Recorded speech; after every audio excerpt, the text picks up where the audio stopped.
क्योंकि आदिवासी का तो कोई अपना धर्म, हिंदू धर्म, ईसाई धर्म, बौद्ध धर्म, जैन धर्म, आदिवासी का धर्म नहीं था। प्रकृति पूजक होते हैं, वो प्रकृति की पूजा करते हैं, उनकी अपनी सांस्कृतिक पहचान है, उनकी अपने अलग खान पान है, उनका अपना पहनावा ओढ़ावा है। आदिवासी समाज में भी दो धारा दिखाई दे रहा है। एक तो कुछ लोग जो कह रहे हैं, अब अपने आप को हिंदू बताते हैं कि हम हिंदू धर्म में आते हैं, और कुछ हिंदू नहीं है करके बोल रहे हैं। इस पर आप जो केवल आदिवासी हैं, अब ये जो लड़ाई वीएचपी करना चाह रही है, या जो ये मांग वीएचपी डीलिस्टिंग की कर रही है, ये बेसिकली 32% आदिवासी समाज की यूनिटी को तोड़ने का काम है।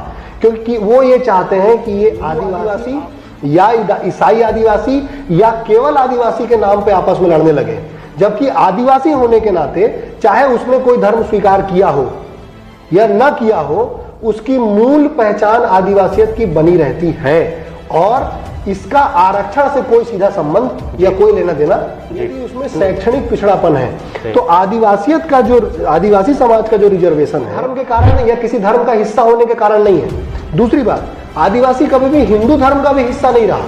अगर आदिवासी हिंदू धर्म का हिस्सा होता तो हिंदू धर्म की जो वर्ण व्यवस्था का सिस्टम है, ब्राह्मण, वैश्य, शूद्र, क्षत्रिय जो सिस्टम है, उसमें वो कहीं आता, आदिवासी उसमें से कहीं नहीं आता है। अगर आदिवासी हिंदू सिस्टम का होता है, जो हम लोगों का गौत्र सिस्टम होता है, वो उसके अंदर होता, वो उसके अंदर भी नहीं होता है।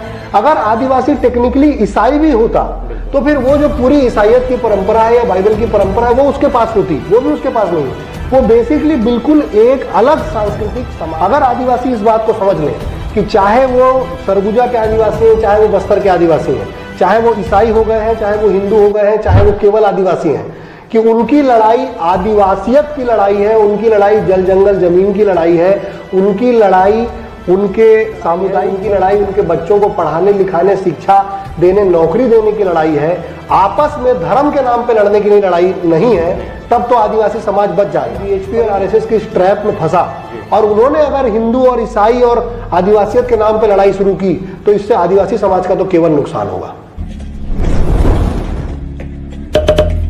छत्तीसगढ़ में इस वक्त एक नया शब्द सुनने को मिल रहा है।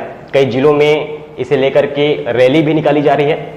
डीलिस्टिंग क्या है? डीलिस्टिंग और डीलिस्टिंग को लेकर के लोगों के मन में किस तरह के सवाल उठ रहे हैं, ये जानने के लिए हमारे साथ इस वक्त युवा नेता विनय सिल जी है।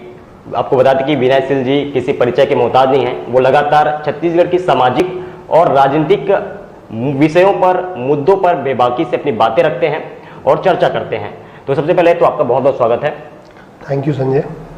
अभी हमने छत्तीसगढ़ की राजनीतिक, छत्तीसगढ़ की जो सियासत है, इसमें कई तरह की चीजें हम देख रहे हैं। कुछ जिलों में डीलिस्टिंग को लेकर के एक रैली निकाली जा रही है, जिसमें आदिवासी समाज की ही लोग रैली में शामिल होते हैं और कुछ मांग करें। क्या है ये डीलिस्टिंग और इसमें क्या उनकी प्रमुख मांगे हैं, क्या आप समझ रहे हैं? सबसे पहले तो संजय जी, आपका इसका बहुत शुक्रिया कि आपने इस विषय को उठाया, जो इस समय छत्तीसगढ़ में जो आप कह रहे हैं कि अलग अलग जिलों में चल रहा है। इस मुद्दे को समझना बेहद जरूरी है कि ये मुद्दा आखिर है क्या, और क्यों आरएसएस या वीएचपी डीलिस्टिंग का मुद्दा उठा रही है। सबसे पहले तो ये कि डीलिस्टिंग का मुद्दा आदिवासियों से जुड़ा हुआ मुद्दा है। छत्तीसगढ़ की अगर बात करें तो छत्तीसगढ़ में कुल आबादी का 32% जो हिस्सा है वो आदिवासी समाज का है, और छत्तीसगढ़ की कुल आबादी में जो 32% आदिवासी समाज है, उसमें डीलिस्टिंग की मांग उन आदिवासी लोगों के लिए की जा रही है जिन्होंने ईसाई धर्म स्वीकार कर लिया है। यानी वीएचपी और आरएसएस के लोगों का ये कहना है कि जिन आदिवासियों ने ईसाई धर्म स्वीकार कर लिया है, उनको रिजर्वेशन या उनको आरक्षण का लाभ नहीं मिलना चाहिए, उनको डीलिस्टिंग उनकी कर दी जानी चाहिए, ये उनकी मांग है। पर क्योंकि आपने सवाल पूछा कि ये बेसिकली ये क्या है, ये कहाँ से निकला, तो इसको समझने की जरूरत है। और ये तब समझ में बनेगी संजय, जब हम ये समझेंगे कि आदिवासी कौन है, हम किनको आदिवासी कहते हैं जी। तो आदिवासी का मतलब वो लोग हैं जो लंबे समय से प्रकृति और जंगल के साथ सामंजस्य बना के वहीं जंगल के नियम के साथ वहीं उनके बीच रहते हैं। वो ऐसा नहीं करते हैं कि वो जंगल से कुछ ले करके प्राप्त करके आते हैं और बस जाते हैं। आदिवासी और जंगल बिल्कुल एक दूसरे के साथ सहचर्य में जुड़े हुए हैं। उन आदिवासी समाज के लोगों में एक लंबे समय में क्या हुआ संजय, कि आदिवासी समाज के लोग जिन जिन इलाकों में रहे, छत्तीसगढ़ की आप बात करेंगे तो एक तो सरगुजा का बेल्ट है, एक बस्तर का बेल्ट है, उस तरफ आदिवासी समाज के लोग जहां रहते थे वहां लंबे समय तक उनके पास सरकारों की पहुंच नहीं बनी आजादी के बाद भी। तो उन जगहों पे कुछ मिशनरी संस्थाएं पहुंची, जिन मिशनरी संस्थाओं ने आदिवासियों के लिए स्कूल की व्यवस्था की, शिक्षा की व्यवस्था की, इलाज की व्यवस्था की, और साथ में आदिवासी पहचान के साथ ईसाई धर्म की पहचान जोड़ दी। और एक लंबे समय में आदिवासी समाज का एक छोटा सा हिस्सा, मैं कहूंगा, क्योंकि 32% आदिवासी छत्तीसगढ़ में हैं, पर छत्तीसगढ़ में ईसाइयों की कुल संख्या 1.92% है, जो जिसमें भी सारा कन्वर्जन केवल आदिवासी समाज में नहीं है, गैर समाजों में भी है। तो आदिवासी समाज में जो समाज तक, जहां तक राज्य नहीं पहुंचा, वहां जब मिशनरी संस्थाएं पहुंची तो उन्होंने आदिवासी समाज के साथ अपनी ईसाई धर्म की पहचान जोड़ ली, क्योंकि उससे उनको जीवन में बहुत सारे लाभ मिले। या हो सकता है कुछ लोगों ने उनके पूर्वजों ने अपनी इच्छा से भी स्वीकार किया हो, कुछ ने लाभ के लिए स्वीकार किया हो, पर एक लंबे समय में वो ईसाई बने। और अब बीएचपी ये मांग कर रही है कि क्योंकि एक आदिवासी होने के साथ साथ उसने एक धर्म स्वीकार कर लिया है, तो उनकी डीलिस्टिंग कर देनी चाहिए। पर इसमें एक बात जो महत्वपूर्ण है, जो बीएचपी नहीं कह रही है, कि आदिवासी होने के नाते उसने ईसाई धर्म स्वीकार कर लिया, इसलिए आप कह रहे हो कि उसकी डीलिस्टिंग होनी चाहिए। आदिवासी होने के नाते जिन्होंने हिंदू धर्म स्वीकार कर लिया, क्या बीएचपी उसकी भी डीलिस्टिंग की मांग करेगी?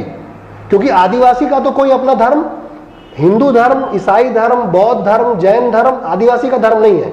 आदिवासी मूलतः प्रकृति पूजक होते हैं, वो प्रकृति की पूजा करते हैं, उनकी अपनी अलग सांस्कृतिक पहचान है, उनकी अपने अलग खान पान है, उनका अपना पहनावा ओढ़ावा है, उनकी पूरी व्यवस्था है। एक चीज और मैं यहाँ पे आपको टोकना चाहूंगा कि अभी आदिवासी समाज में भी दो धारा दिखाई दे रहा है। एक तो कुछ लोग जो कह रहे हैं, अब अपने आप को हिंदू बताते हैं कि हम हिंदू धर्म में आते हैं, और कुछ हिंदू नहीं है करके बोल रहे हैं। इस पर आप क्या कहना चाहेंगे? हाँ, तो ये पूरी बहस जो है, इस पूरी बहस को समझने के लिए मैं वहीं जा रहा था कि आदिवासी समाज में आज के डेट में जो स्थिति है, वो ये स्थिति है जो मैं कह रहा था कि बीएचपी जिस डीलिस्टिंग की मांग कर रही है, क्या वो डीलिस्टिंग केवल ईसाई आदिवासियों की होगी या डीलिस्टिंग हिंदू आदिवासियों को भी होगी?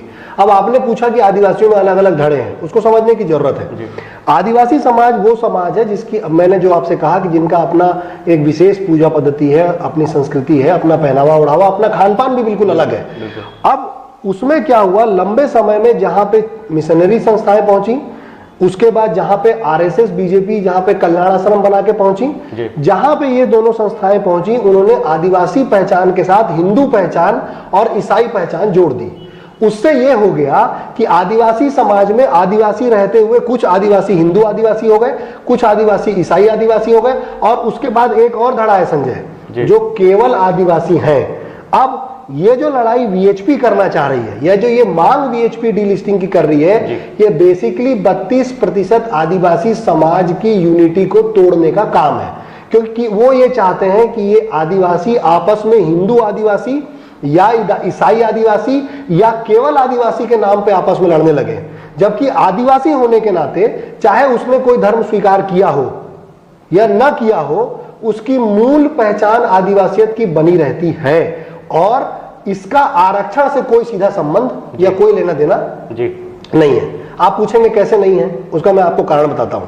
किसी आदिवासी को आरक्षण किसी धर्म के नाम पे नहीं मिला। आदिवासी को आरक्षण क्यों मिला, या आरक्षण का सिद्धांत क्यों आया? आरक्षण इसलिए मिला कि यदि किसी समाज का प्रतिनिधित्व राज्य में कम है, यानी उसके लोग राज्य में अलग अलग जगह नौकरियों पे नहीं है, अलग अलग संस्थाओं में नहीं है। दूसरा, अगर वो सामाजिक रूप से पिछड़ गए, यदि उसमें शैक्षणिक पिछड़ापन है, तो आदिवासियत का जो आदिवासी समाज का जो रिजर्वेशन है, वो रिजर्वेशन किसी धर्म के कारण या किसी धर्म का हिस्सा होने के कारण नहीं है। दूसरी बात, आदिवासी कभी भी हिंदू धर्म का भी हिस्सा नहीं रहा। अगर आदिवासी हिंदू धर्म का हिस्सा होता, तो हिंदू धर्म की जो वर्ण व्यवस्था का सिस्टम है, ब्राह्मण, वैश्य, शूद्र, क्षत्रिय जो सिस्टम है, उसमें वो कहीं आता, आदिवासी उसमें से कहीं नहीं आता है। अगर आदिवासी हिंदू सिस्टम का होता, तो हिंदू का जो गोत्र सिस्टम होता है, जो हम लोगों का गोत्र सिस्टम होता है, वो उसके अंदर होता, वो उसके अंदर भी नहीं होता है। अगर आदिवासी टेक्निकली ईसाई भी होता, तो फिर वो जो पूरी ईसाइयत की परंपरा है या बाइबल की परंपरा है, वो उसके पास होती, वो भी उसके पास नहीं है। वो बेसिकली बिल्कुल एक अलग सांस्कृतिक समाज है। लेकिन जैसे हर समाज के साथ हुआ, जैसे आप छत्तीसगढ़ में साहू समाज का उदाहरण लीजिए। साहू समाज में आपको एक साहू समाज का हिस्सा कबीरहा साहू समाज मिलता है, और कुछ साहू हैं जो हिंदू समाज के साथ जुड़े हुए हैं, अलग अलग पंथ और सेक्ट में जा रहे हैं। तो वैसे ही यदि आदिवासी समाज के कुछ लोग समय कालक्रम में, जिसमें आप कह सकते हैं कि कुछ का कन्वर्जन हुआ, कुछ में जैसे आरएसएस और बीजेपी ने उसको अप्रोप्रिएट करके हिंदू बनाया है ना, तो इस तरीके से या जिस तरीके से उनमें बदलाव आया, तो यदि आदिवासियों में ईसाई या हिंदू धर्म को मानने वाले भी कुछ लोग हैं, तो इससे उनके आरक्षण को खत्म करने के डीलिस्टिंग का सवाल कैसे पैदा होता है? और अगर ये सवाल पैदा होता है तो एक सवाल मैं पूछना चाहता हूं कि क्या आरएसएस और बीजेपी नॉर्थ ईस्ट में जहां उनकी सरकारें हैं, जहां पे बड़ा आदिवासी समुदाय ऐसा है जिसने ईसाई धर्म स्वीकार कर लिया है, क्या वहां भी उनकी डीलिस्टिंग होगी? अच्छा, इसमें आरएसएस और बीएचपी को इससे क्या लाभ होगा? वो इस तरह की मांगे कर रहे थे, और इसमें आदिवासी समाज को उससे क्या फायदा होगा? क्या कुछ वाकई में उनका उसमें कुछ इन्हें लाभ होगा, या संगठन को कोई लाभ होगा? क्या समझ रहे हैं? बीएचपी और आरएसएस को तो लाभ होगा। उसका लाभ का सीधा फंडा है कि उनकी पॉलिटिक्स है बांटो और राज करो। जैसे ही आदिवासी का एक धड़ा बटेगा, चाहे वो हिंदू के नाम पे बटे, चाहे ईसाई के नाम पे बटे, चाहे आदिवासियत के नाम पे बटे, वो पूरे पॉलिटिक्स वोट बैंक की पॉलिटिक्स है कि हिंदू धर्म के नाम पे हम उसको अपने से जोड़ लेंगे और इतना % वोट हम आदिवासियों का तोड़ लेंगे। आपने दूसरा सवाल पूछा कि आदिवासियों का क्या फायदा होगा? आदिवासियों का केवल नुकसान होगा। अगर आदिवासी इस बात को समझ लें कि चाहे वो सरगुजा के आदिवासी हैं, चाहे वो बस्तर के आदिवासी हैं, चाहे वो ईसाई हो गए हैं, चाहे वो हिंदू हो गए हैं, चाहे वो केवल आदिवासी हैं, कि उनकी लड़ाई आदिवासियत की लड़ाई है, उनकी लड़ाई जल जंगल जमीन की लड़ाई है, उनकी लड़ाई उनके सामुदायिक वन अधिकार की लड़ाई है, उनकी लड़ाई उनके बच्चों को पढ़ाने लिखाने शिक्षा देने नौकरी देने की लड़ाई है, आपस में धर्म के नाम पे लड़ने की लड़ाई नहीं है, तब तो आदिवासी समाज बच जाएगा। पर यदि आदिवासी समाज बीएचपी और आरएसएस की ट्रैप में फंसा और उन्होंने अगर हिंदू और ईसाई और आदिवासियत के नाम पे लड़ाई शुरू की, तो इससे आदिवासी समाज का तो केवल नुकसान होगा। आदिवासी पेशा कानून की भी लड़ाई लगातार लड़ते आए हैं। इस डीलिस्टिंग के जो नए मामले हैं, इसको लेकर के क्या पेशा के क्षेत्र में और अनुसूचित 5 उस क्षेत्र में क्या कुछ इसका असर पड़ेगा? आपने बढ़िया सवाल किया। आदिवासियों की लड़ाई पेशा कानून की मांग है। पेशा कानून का मतलब कि जिन क्षेत्रों में आदिवासी, जो क्षेत्र आदिवासी बाहुल्य क्षेत्र है, वहां उनकी स्वायत्त शासी जो व्यवस्था है, ग्राम सभा की जो व्यवस्था है, वो लागू हो। और उन्होंने अनुसूची 5 के क्षेत्र में उनको आरक्षण का लाभ मिलता है, कई पदों पे उनको लाभ मिलता है। तो यदि वो पेशा की जो मांग कर रहे हैं और अनुसूचित 5 की मांग कर रहे हैं, या सामुदायिक वन अधिकार की, जो इस समय छत्तीसगढ़ में जो वर्तमान सरकार है, पिछले 20 साल में पहली सरकार है जो आदिवासियों को सामुदायिक वन अधिकार दे रही है। यानी वो जिस जंगल में रहते हैं वो जंगल उनका है और वहां उसका प्रबंधन वो खुद कर सकते हैं, वहां किसी और के हस्तक्षेप की जरूरत नहीं है। यदि डीलिस्टिंग की मांग आदिवासी समाज इस मांग के साथ जुड़ता है, तो वो अपने पेशा, अनुसूची 5 और सामुदायिक वन अधिकार के तहत जो उनके मूल मुद्दे हैं उससे वो भटक जाएंगे। और उसका नुकसान क्या होगा यदि ये डीलिस्टिंग होती है? तो जैसे मान लीजिए जसपुर के क्षेत्र में, यदि जसपुर जिले की मैं बात करूं, तो जसपुर जिले में जो आदिवासी ये कह रहे हैं कि जिन आदिवासियों ने आदिवासी होने के साथ साथ ईसाई धर्म स्वीकार कर लिया है, उनकी डीलिस्टिंग कर दो, तो उससे आपको पता है क्या होगा? वो इलाका अनुसूची 5 का क्षेत्र बचेगा ही नहीं। उस इलाके में जो पेशा का लाभ कानून बन के मिलना था वो कभी मिलेगा ही नहीं। तो छत्तीसगढ़ के वो तमाम क्षेत्र जो अनुसूची 5 के अंदर आते हैं और जिससे आदिवासी समाज को आरक्षण का लाभ मिलता है, वो सारे क्षेत्र धीरे धीरे खत्म हो जाएंगे। उसके बाद आदिवासी समाज का प्रतिनिधित्व कैसे स्थापित होगा? यदि छत्तीसगढ़ में 32% की उनकी आबादी है, तो उनका जो रिप्रेजेंटेशन होना चाहिए वो इस डीलिस्टिंग के रास्ते से धीरे धीरे खत्म हो जाएगा। तो जो आप पूछ रहे हैं, आदिवासियों को अपनी लड़ाई अनुसूची 5 के क्षेत्र के अधिकार, पेशा के लिए, सामुदायिक वन अधिकार, व्यक्तिगत वन अधिकार, जंगल का पट्टा, इसकी लड़ाई लड़नी है। उनको धर्म की लड़ाई नहीं लड़नी है जो आरएसएस और बीएचपी उनसे कराना चाहती है। उनको इसमें फंसना नहीं चाहिए। तो इसे क्या ऐसा कहा जा सकता है कि आरएसएस और बीएचपी जिस तरह से कई बार उनके संघ चालक के बयान भी आए कि आरक्षण को खत्म करने के लिए, तो डीलिस्टिंग के बहाने संविधान में छेड़छाड़ करने की बातें कही जा रही है, या ऐसा कोई प्रयास? ठीक बात है। एक तो डीलिस्टिंग का मामला, देखिए मामला ये राज्य का मामला है नहीं, ये मामला तो ऐसे भी केंद्र का मामला। अगर आप संविधान के हिसाब से देखेंगे तो ये केंद्र के स्तर पे तय होगा, यानी कि उनका आरक्षण खत्म कर दें। दूसरा, ये आप बिल्कुल ठीक कह रहे हैं कि जैसा इन्होंने मोहन भागवत ने बिहार के चुनाव में कहा था, या जैसा आरएसएस और बीजेपी का रहता है कि समाज में जो अलग अलग लोग हैं, जो अलग अलग जाति समूह के लोग हैं, वर्ग समूह के लोग हैं, इनका राज्य में प्रतिनिधित्व इनको बर्दाश्त नहीं होता है। तो ये इनको यहां भी बर्दाश्त नहीं है। ये बिल्कुल उस आरक्षण को एक दूसरे तरीके से डाइल्यूट करने का मामला है। पर आप कहेंगे कि मुद्दा तो केंद्र का है, फिर ये राज्य में क्यों उठा रहे हैं? इससे ये होगा ना कि समाज पहले बंटेगा, पहले आदिवासी समाज को बांट लो और बांटने के बाद फिर हम उसकी राजनीति धीरे धीरे बड़ी करेंगे, ये उनका लक्ष्य है। तो मैं आपकी बात से सहमत हूं, बिल्कुल इसके पीछे ये मनसा के बहाने बीजेपी लगातार आदिवासियों की घर वापसी का मांग उठाती रही है, इस पर आप क्या सोचते हैं? अच्छा, घर वापसी एक और मांग है जो बीजेपी मुझे लगता है छत्तीसगढ़ में पिछले 2 दशक से कर रही है। और यदि आप ऐसा देखेंगे तो भारत में भी ये बहुत सारा घर वापसी कार्यक्रम चलाते हैं। जो मुझे समझ में आता है कि यदि एक आदिवासी, यदि वीएचपी की लाइन पे मैं कहूँ कि एक आदिवासी जिसने ईसाई धर्म स्वीकार कर लिया है, यदि आप उसकी घर वापसी कराएंगे तो वो आदिवासी बनेगा।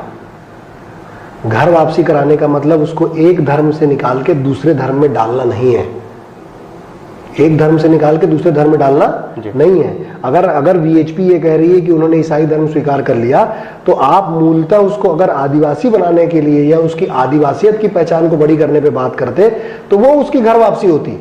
उसकी घर वापसी का मतलब उसको वापस से हिंदू बनाना या एक धर्म से निकाल के दूसरे धर्म में ले जाना नहीं है। और इस पे मैं एक बात कहना चाहूंगा, ये लोग राम को मानने का दावा करते हैं, यदि आप रामायण को भी ठीक से पढ़ें तो रामायण में एक प्रसंग आता है राम और माता सबरी का।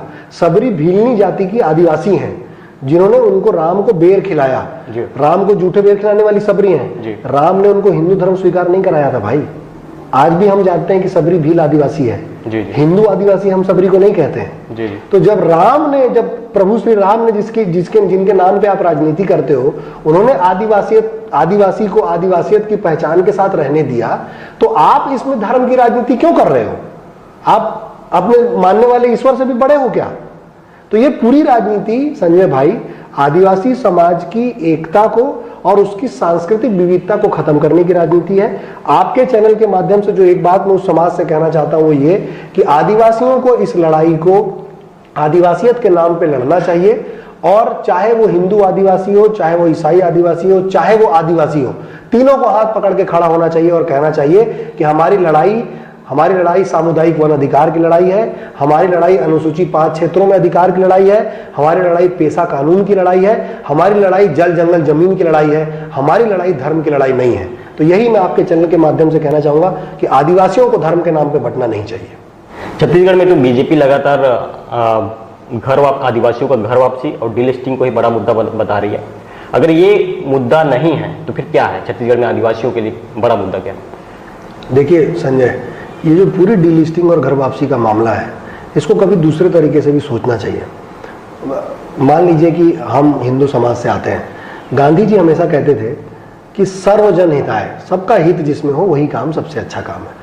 तो मान लीजिए कि मैं हिंदू धर्म से आता हूं और कोई मेरे हिंदू धर्म में आकर के किसी और धर्म का या किसी और तरीके का हस्तक्षेप करेगा, तो क्या वो मुझे कभी पसंद होगा?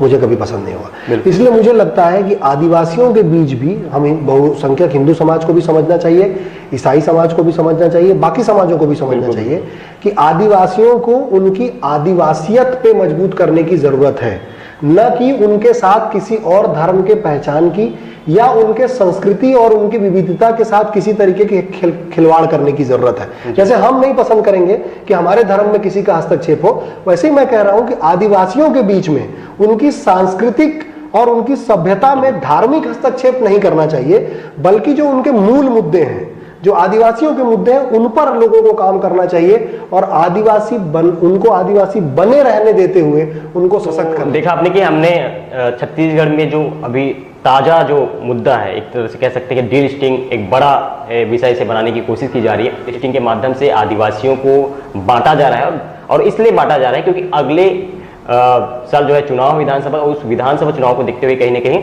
आदिवासियों को बांटने का काम किया जा रहा है।